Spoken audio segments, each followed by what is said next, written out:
It started like every other viral challenge. Jason, Mia, and Caleb, 3 TikTokers with a combined following of millions, were always chasing the next big trend. The buzz was about a mysterious road deep in the woods of Pine Haven. Rumor had it, once you stepped on that road, you could drive forever without ever reaching the end. The allure of the supernatural was too good to resist. "We'll call it the On an Endless Road Challenge," Jason proposed, his camera trained on Mia and Caleb.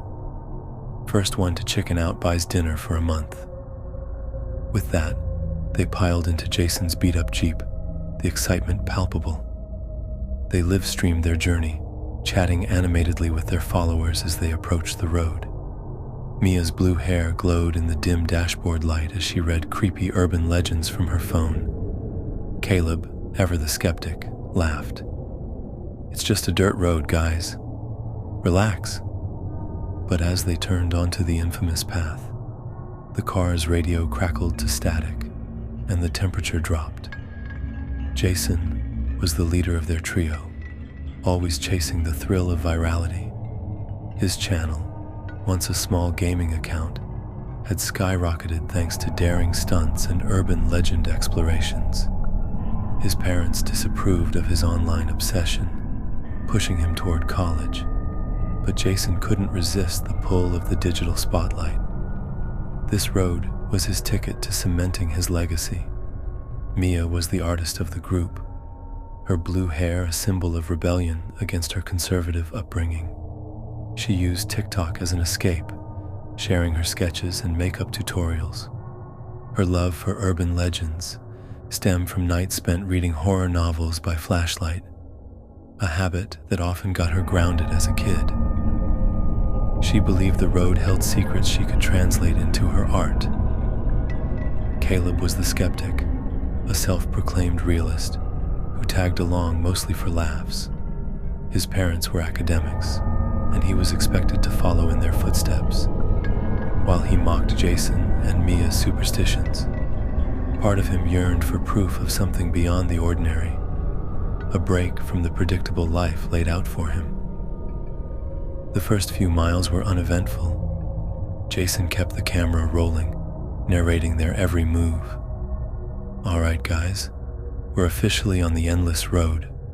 Look at this. No streetlights, no signs, nothing. Just trees." The chat was blowing up with comments. "Turn back. This is fake." Anyone else notice Mia's reflection in the window? Mia glanced at the screen. "Wait, what?" She looked over her shoulder, but the back seat was empty, save for Caleb. "Don't freak yourself out," Caleb said, smirking. Then came the first anomaly. A dilapidated gas station appeared out of nowhere. Jason hit the brakes. "Wasn't this just trees a second ago?" "Let's check it out," Mia said, her excitement masking her unease. They grabbed their phones and stepped out. The air was heavy, the silence oppressive. The gas station was frozen in time. Dust-coated pumps, broken windows, and a flickering neon sign that read, "Welcome." Inside, the shelves were stocked with ancient-looking goods, canned food with labels faded to illegibility, glass soda bottles, and newspapers dated 1963. Jason filmed it all. "Guys, this is insane. It's like a time capsule." Mia gasped, holding up a faded Polaroid of 3 teens that looked eerily similar to them. This is us." Back in the car, the mood shifted. Caleb tried to laugh it off, but his knuckles were white on the door handle. Mia was scrolling through the live chat when the comments turned cryptic. "Don't look back. Whatever you do, don't stop. They're watching." "Who's watching?" Mia whispered, her voice trembling. The radio buzzed to life, static giving way to a distorted voice. "Turn around," it crackled. Jason slapped it off. "Okay, not funny, Caleb." "That wasn't me," Caleb snapped. Jason pressed the gas pedal harder. The trees seemed to stretch taller, their branches arching over the road like claws. Despite driving straight for hours, the odometer barely ticked up. "Guys," Jason said, "we've been driving for 6 hours. The tank should have run dry by now."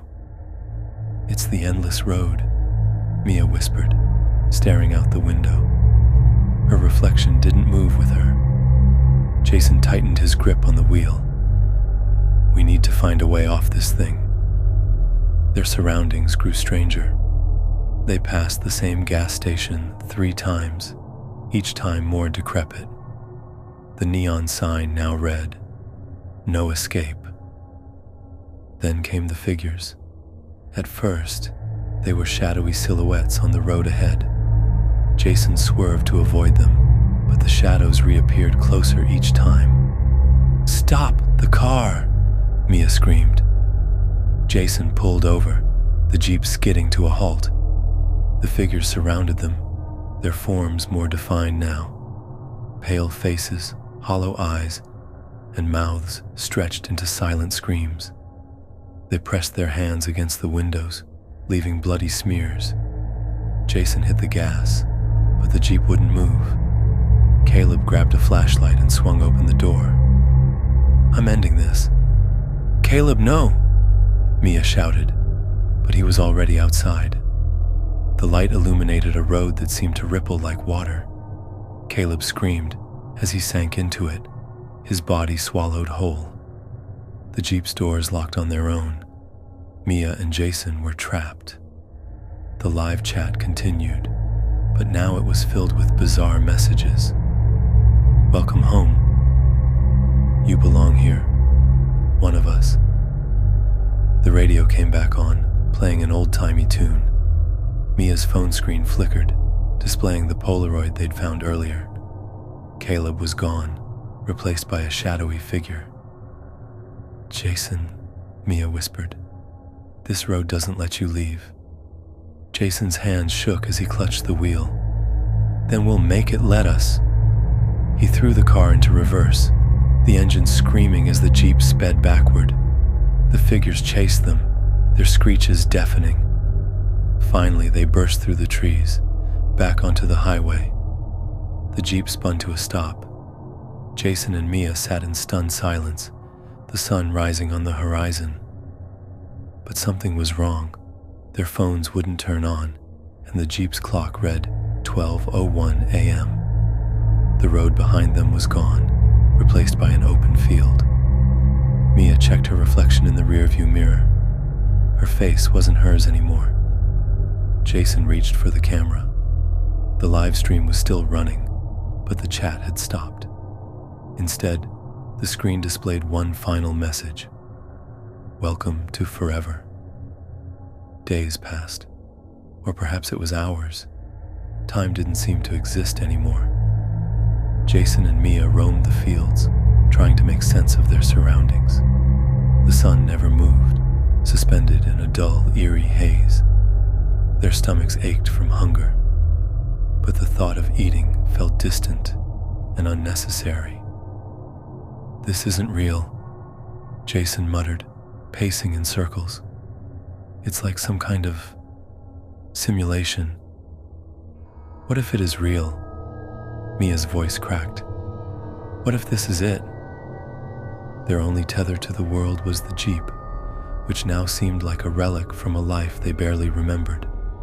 Every attempt to start it failed. The gas station loomed in the distance, appearing closer no matter how far they walked. One night, if it could even be called that, Mia woke up to find Jason missing. The Jeep door was ajar. Panic surged through her as she grabbed her phone and the flashlight. She followed faint footprints in the dirt, leading to the gas station. Inside, Jason stood motionless, staring at the Polaroid. The figures on it had changed again. Now it was just Mia, her face partially obscured by shadows. "Jason," she whispered. He turned slowly, his eyes hollow, his expression unreadable. They showed me, he said. His voice was monotone. The truth. Jason's words chilled her. What truth? This road, it doesn't just trap you. It consumes you. It's alive. Mia backed away, her instincts screaming to run, but her legs wouldn't move. Jason stepped closer, his shadow stretching unnaturally long behind him.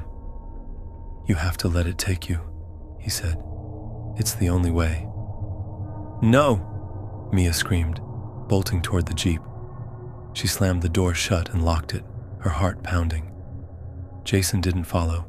He simply stood there, watching as the gas station dissolved into the trees. The Jeep roared to life without explanation.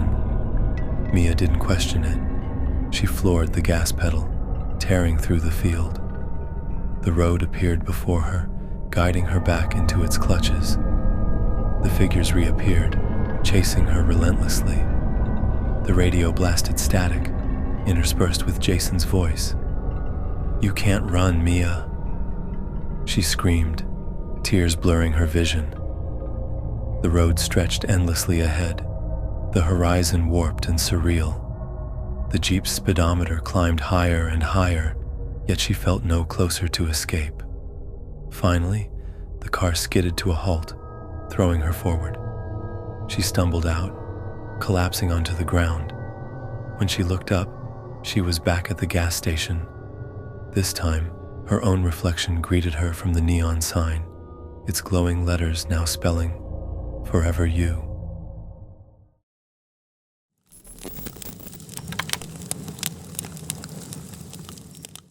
The first time I saw Layla's videos, I thought she was just another TikToker, riding the wave of viral trends. Her feed was an eclectic mix of makeup tutorials, dance routines, and the occasional ominous video tagged Shna Cursed Adventures. Those particular videos showed her exploring abandoned places, decrepit houses, overgrown cemeteries, and derelict factories. The comments under those clips were a mix of awe and warning. "So brave," one user wrote. "Girl, you need to stop poking around where you don't belong," said another. I didn't pay much attention at first. That changed when she disappeared. The day Layla went missing, her last video came up on my For You page. She was filming herself in a forest, the autumn sun casting long shadows over her bright red hoodie. "This place is called Devil's Hollow," she said, panning her phone to show a narrow dirt path lined with skeletal trees.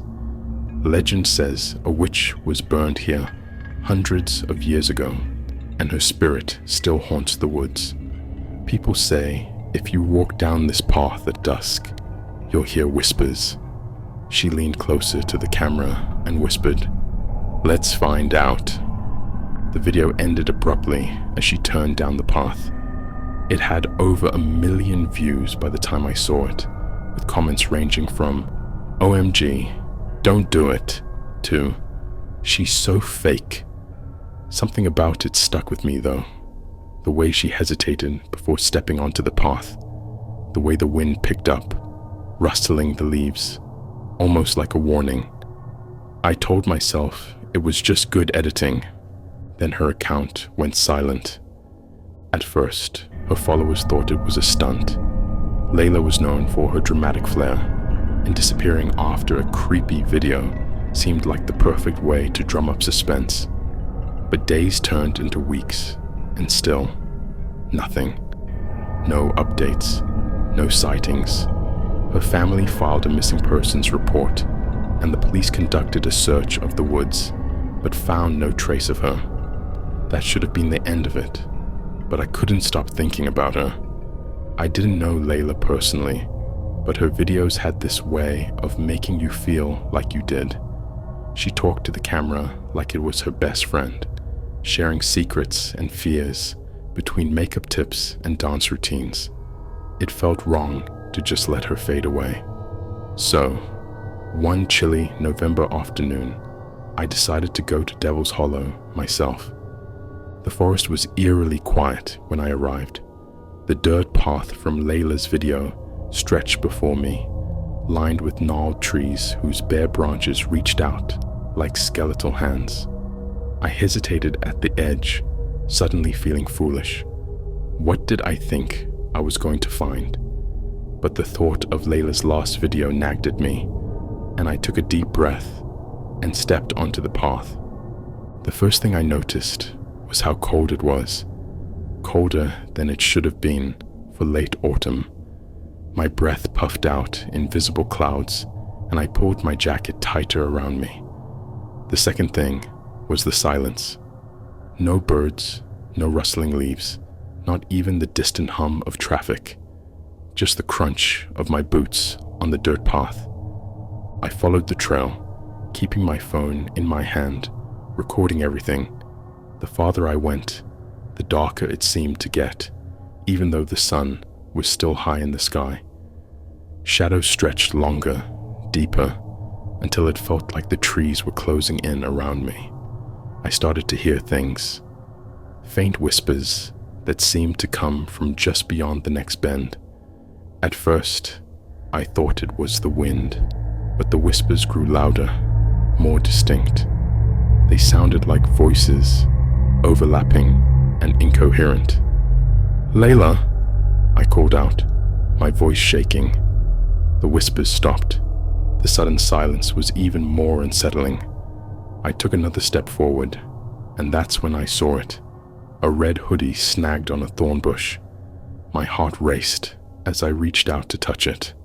It was damp, cold, and unmistakably the one Layla had been wearing in her video.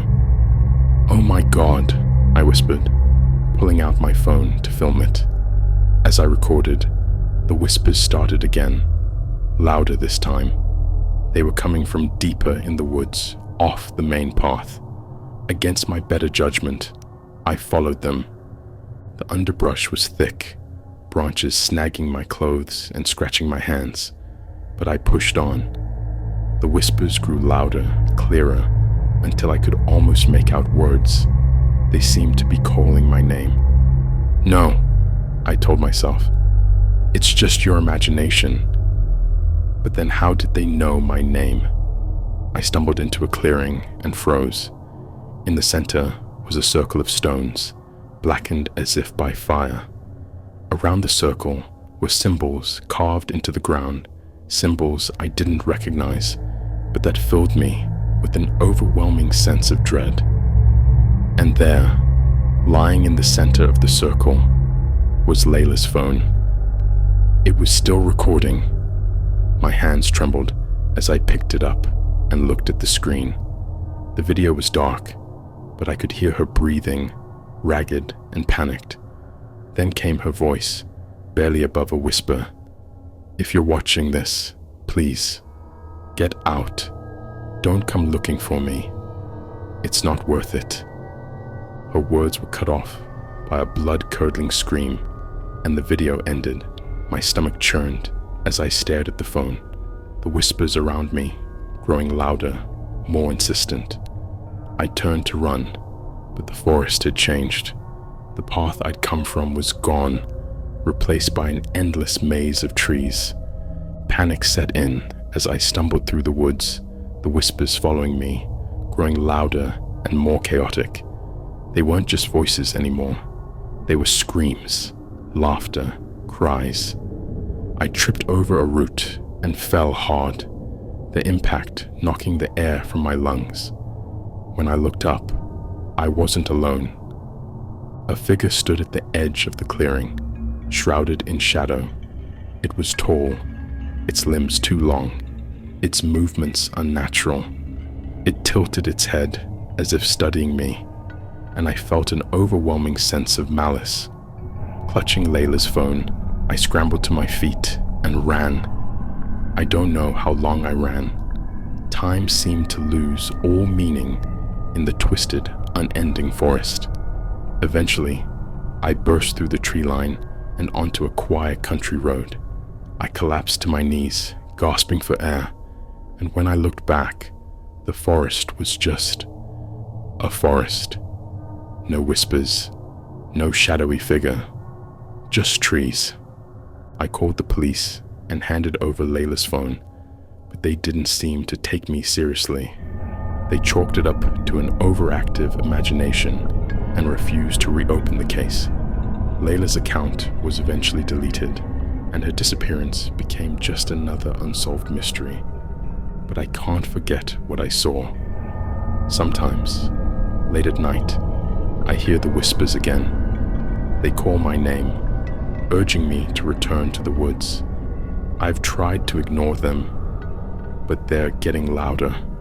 I've started dreaming about the shadowy figure, its two long limbs reaching out from me. I'm writing this because I need someone to know the truth. If you're reading this, stay away from Devil's Hollow. Don't go looking for Layla.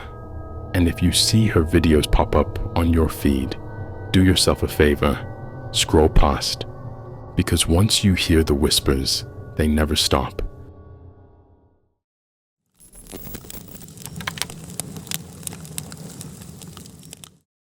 They always say to be careful about what you chase for views, but I never thought I'd learn that lesson the hard way. My name is Jake. On TikTok, I'm known as Haunted Jake. My channel started with me exploring so-called haunted locations, debunking myths, and occasionally scaring myself silly for the entertainment of my 1.2 million followers. It was harmless fun until it wasn't. It began with a challenge from a follower. Someone named a Raven Moon commented on one of my videos. "You think you're brave? Visit Blackthorn House."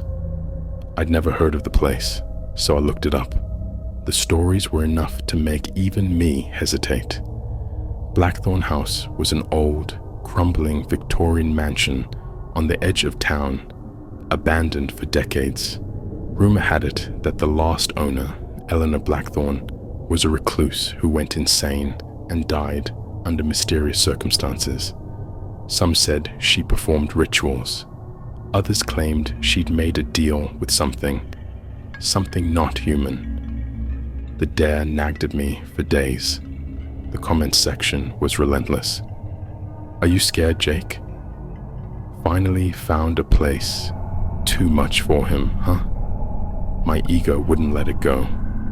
So, one cold Friday night, I packed my gear, flashlight, camera, and an EMF detector for the drama, and drove out to Blackthorn House. When I arrived, the house loomed over me like a shadow against the dark sky. Its windows were shattered, and its walls were blackened with mold. The iron gate creaked ominously as I pushed it open.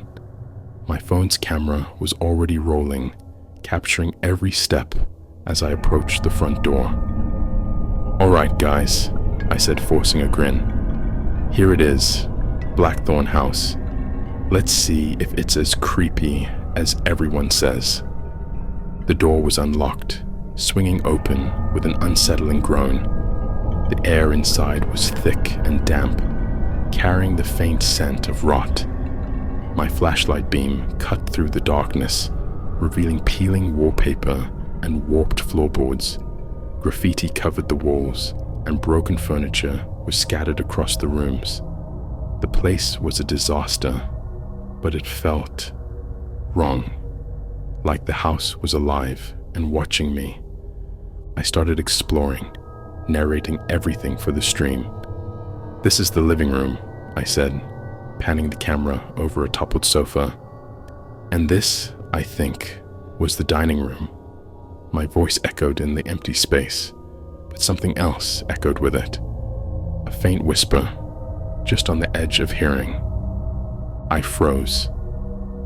"Did you guys hear that?" I whispered to the camera. The chat lit up with responses. "What was that? Dude, get out of there." "I'm scared, LOL. I shook it off. Old houses creak, right? I moved on, heading upstairs. The staircase groaned under my weight, and the air grew colder the higher I climbed. I checked the EMF detector for show. The needle spiked, My viewers went wild in the comments. At the top of the stairs was a hallway lined with doors. Most were open, revealing empty rooms, but one at the end of the hall was closed. My stomach churned as I approached it. The whispers were louder now, though I still couldn't make out the words. "Okay, guys, this is it," I said, my voice trembling. I reached for the doorknob and pushed it open. The room was empty except for a single chair in the center. On the chair sat a doll, its porcelain face cracked, one eye missing. Its remaining eye seemed to follow me as I stepped inside. The door slammed shut behind me. I spun around, yanking at the handle, but it wouldn't budge. The whispers turned into laughter, soft at first, then louder and more menacing. The doll's head tilted slightly, and I swear its mouth moved. "Who's there?" I shouted, my voice cracking. The laughter stopped. In the deafening silence that followed, a voice spoke, low and guttural. "You shouldn't have come here." The room plunged into darkness. My flashlight flickered and died. My phone's screen went black, cutting off the stream. Panic surged through me as I banged on the door, screaming for help. Then, I felt it. Cold fingers brushing against the back of my neck. I don't remember much after that. I must have blacked out because the next thing I knew, I was waking up in my car, parked outside the house.